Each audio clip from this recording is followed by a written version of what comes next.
everyone, and welcome to Organic Matters, the podcast brought to you by the Irish Organic Association. The birds are singing, there's a cockerel crowing in the background. He might grace us with his presence again. And I'm here on the farm of Steve Collins. Steve, you're farming as well with your wife, so we should better give her a shout out. Yeah, Claire Collins, Claire Collins, and then the three children also are active. So there's Sean, Cara and Connor. This is like... I know it's kind of Cork-Kerry border, but it feels like stepping into another world. It's just stunning. I don't even know how to describe it to someone. I feel like I've stepped into a little piece of paradise, but it feels nearly like reminds me of, say, like nearly pictures from the Andes or something, because you've kind of created a farm on the steps of a really mountainous area. So just explain to people, what are you doing here? Yeah, well, it's a really high farm. So the farmhouse is 150 metres and the farm itself goes up to over 300 metres. But it's south-facing, and there's this little sort of valley that's sheltered, which had some trees in it. And so we spent 15 years trying to see what would work, and now we grow berries, essentially. So we've got blueberries, which we supply to the local market, and then we've got these new Aronia berries, which are these incredibly healthy berries, and they are so hardy. They're growing high up on the mountain at like 200 metres in full view of the Atlantic. And how did you stumble across the farm in the first place? Because a lot of farms like this, people would only say, oh, maybe you might get sheep on them. There is no way that you'd turn it into any kind of productive vegetable or fruit growing. I think that's the thing, because I wasn't a farmer. I'm a nutritionist by training. And so I didn't really know what was or what wasn't possible. And I saw everyone doing sheep. So I've got cattle. I got some Dexter cattle, and I had those for years. But I found it was impossible to actually make a living out of cattle. And so I spent sort of 10 years trying to find what would grow on this with very acidic soil, a lot of bog, a lot of rock, a bit of red clay. So I spent sort of about 10 years trying to find what would grow on this bad soil, and found that blueberries grew well, and there was someone actually growing a few blueberries up the valley.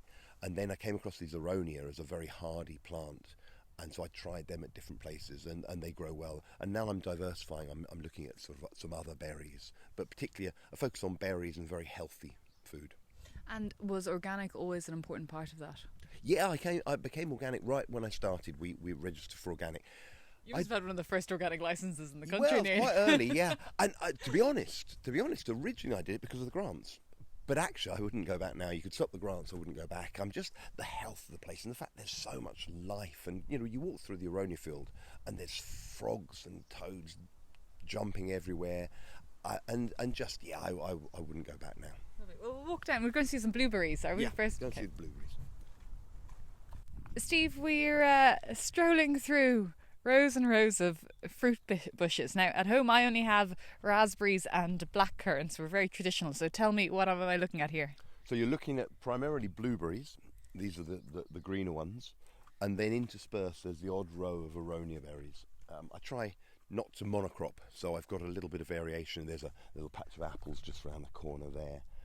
But primarily this is the blueberry fields. So these are lower, better sheltered, south-facing. And who do you supply with all the berries?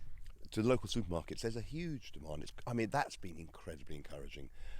Our berries are priced more than the imported ones from Peru or South Africa or wherever, but they fly off the shelves. People must can't taste so much better. I mean, I know you're probably biased. I would be biased, but that is the feedback we get. I tend to find that the bought ones, they tend to be sweeter, but they're soft quite often, and they're just a bit sickly, whereas ours are a little bit tartar, but they've got a really complex taste, and they're much firmer. They've got a way better shelf life. You see, we pick them and they'll be in the shops in 1 or 2 days, and we put them straight into a walk-in fridge, and so you get way longer shelf life. And yeah, I think there's chalk and cheese, really.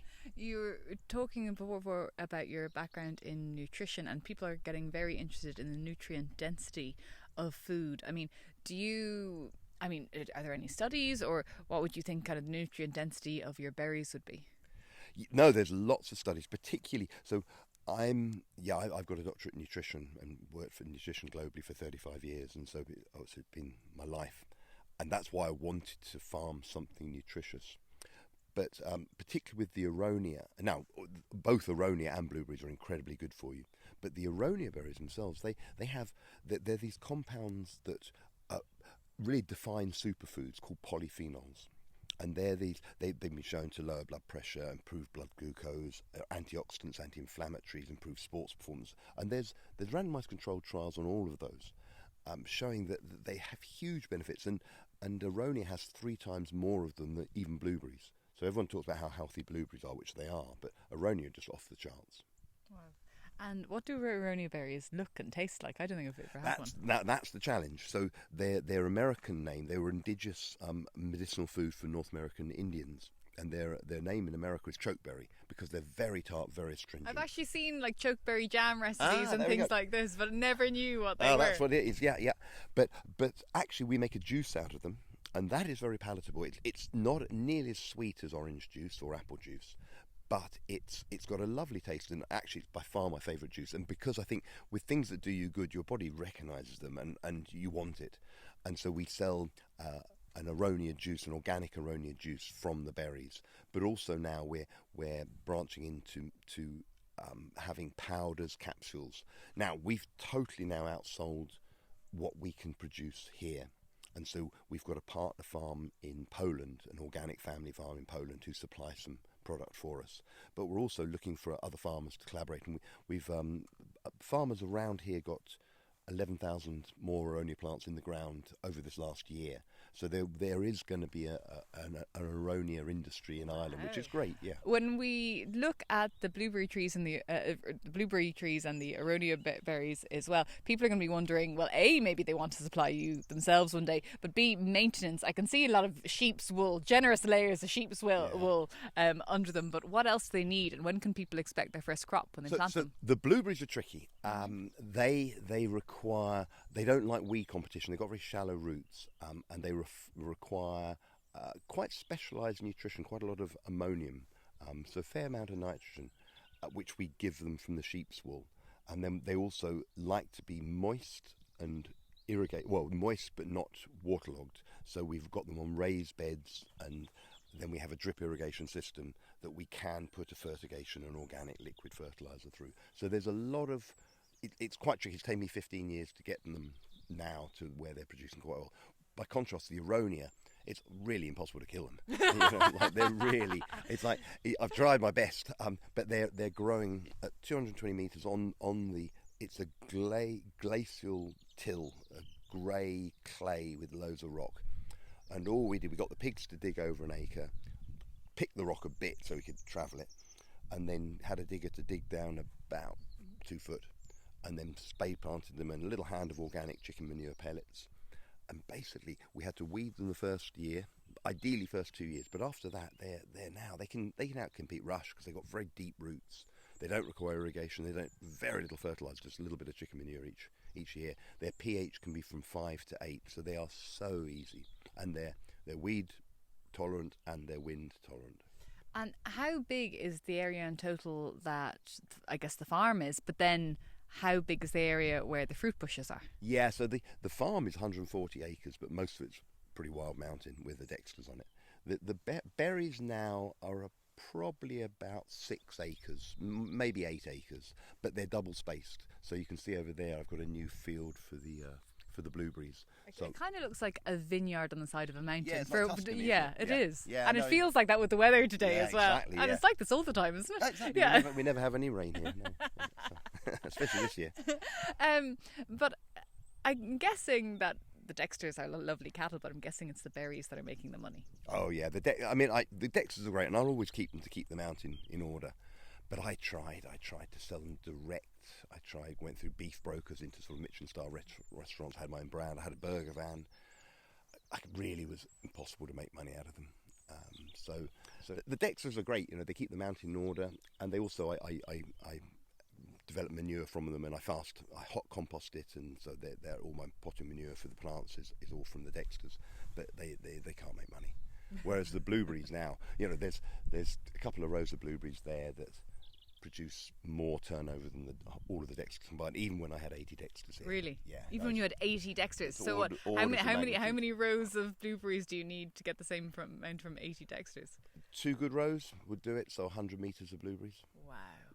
How many meters do you have in total? Well, I have, but no, that's when you've got the right. Now, there's been a lot of learning, so there's loads of different varieties. I had to learn the varieties. So there's a lot of variation. There's some varieties that aren't. I'm changing them. Every all soil type is different as well. Like, well, it's different. Yeah, it is.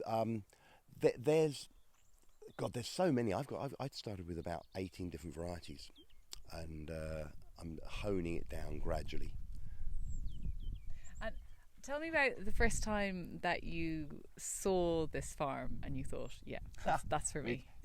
Claire, my wife, and myself had just come back from the genocide in Darfur in 2004, and we was coming back for some rest and recuperation. My nephew had just moved in, and walked in over the hills, and I saw the place. I just thought, wow, it's paradise. And I still do. 20 years later, I still can't believe my luck. You wake up in the morning and just think. Yeah, it's just, well, you can hear there's no machine noise, there's just birds, it's beautiful, south-facing, fantastic views out over Bantry Bay. That's incredible.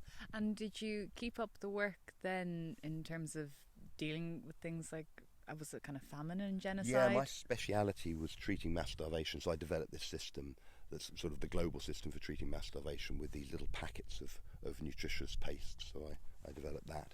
Yeah, I do. I had retired from it to full-time farm in 2020, but I've come back because there's a massive famine in Sudan, which is where I started distributing the Band-Aid food in '85, and so I've gone back to sort of help advise an agency on their response there. Is it a bit depressing?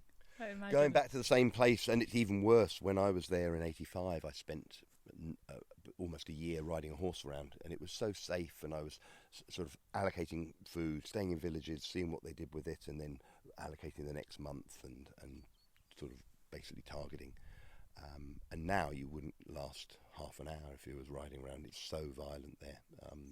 Yeah, it's actually driven by climate change, and it's been politicised by the government, and there's militia, and people are giving them guns. But the underlying tensions are that the land is becoming less productive because of climate change, and so the pastoralists need more area to graze, the sedentary agriculturalists need more area to farm, and there's not enough land, so the two come into conflict, and then the government's given arms to one side to get rid of the other side. So it's incredibly complicated as well, and various African countries have huge debts to China, and then also a lot of chemical fertilizer reliant, and there was a huge scandal, I think, with chemical fertilizer in Kenya as well, was it, with the government there giving subsidies for chemical fertilizer that was bogus, and it's just, it's mad. But I guess it must be so, I mean, not that this area of your own farm is not without its challenges, but it must be really nice to step back into this world again. Oh God, it is. Yeah. I mean, here, for sure, it's hard and you have to work hard,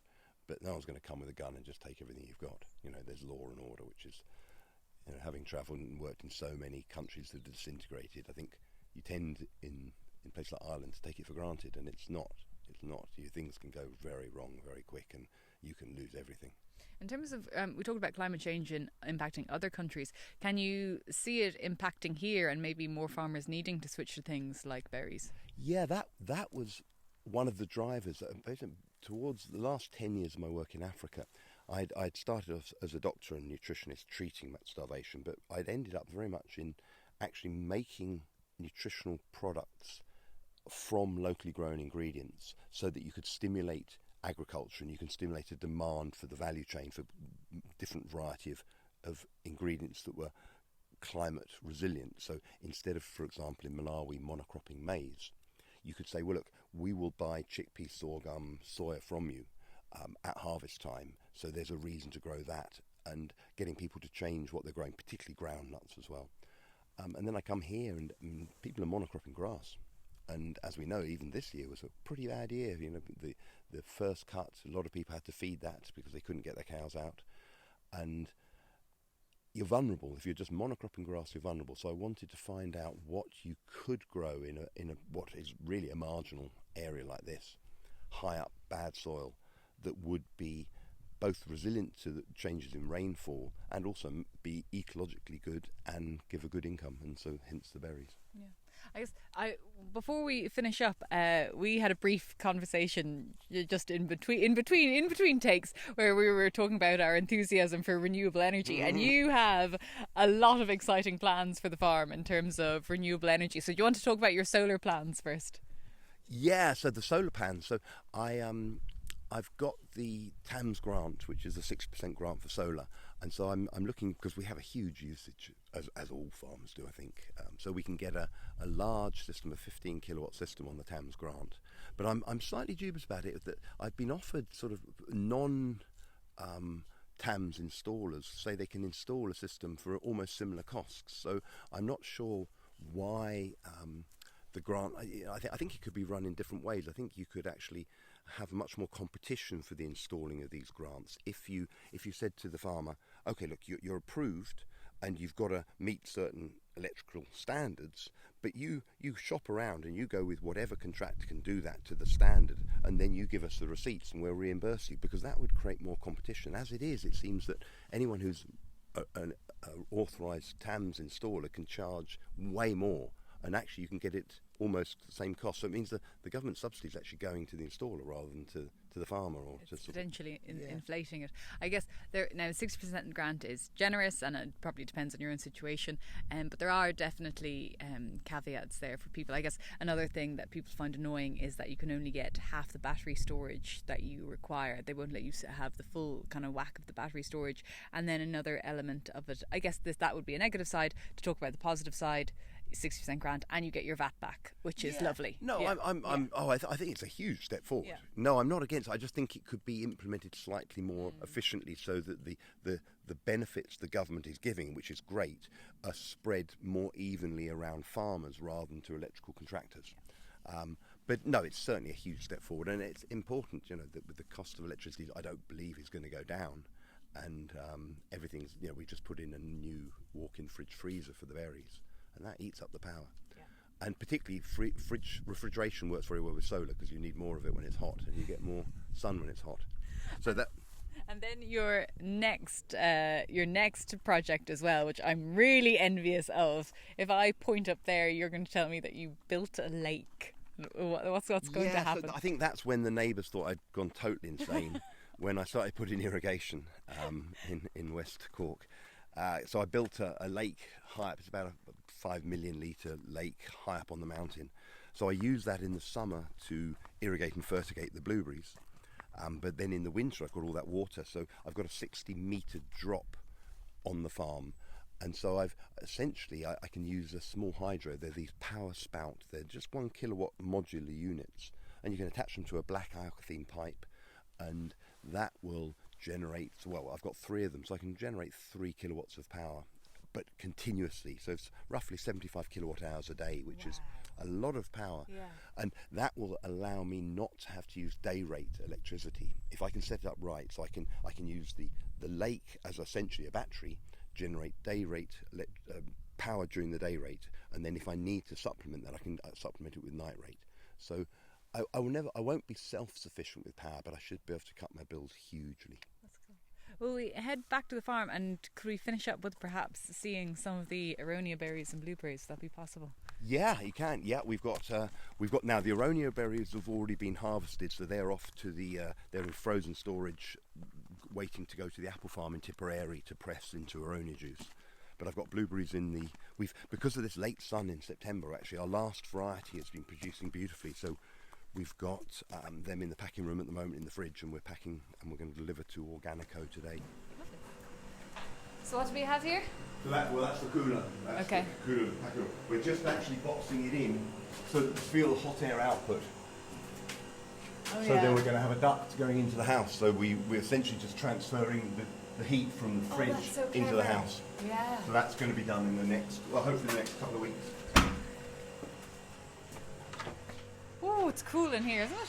Hey, how are you? Hey, I'm doing well. How are you? You're busy packing. Yes, I am. That's so much to do. So this is Dairy Duff, so this is your brand.